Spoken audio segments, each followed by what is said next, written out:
Welcome to Samba Samba. Enjoy the video. You need the right tools and timing before attempting a lightning reversal.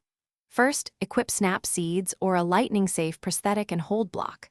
Approach the enemy until their lightning attack charge is visible. Once done, ready your prosthetic or snap seed in hand. You will want to be close but not staggered. This positioning lets you trigger the reversal window. Keep your posture and stamina high. If you get interrupted, reset distance and try again with the same setup. Now you execute the lightning reversal by timing rather than button spam. Watch for the distinct flash and sound cue that marks the reversal window. The moment it appears, press block and use your prosthetic tool or throw a snap seed. You must be precise.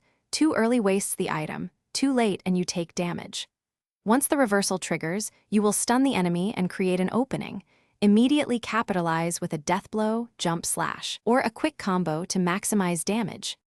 Complete the sequence by following the reversal with a focused attack so you remove posture or health effectively. If you miss the timing, back off, recover posture and stamina, then reapproach. Mistimed inputs usually come from panic or poor spacing. Make sure to adjust your distance and rehearse the flash timing. Conservation matters, so avoid wasting snap seeds on minor foes and reserve them for critical boss windows. If the prosthetic gets interrupted, switch to a jump death. Thanks for watching. Consider subscribing if we helped you.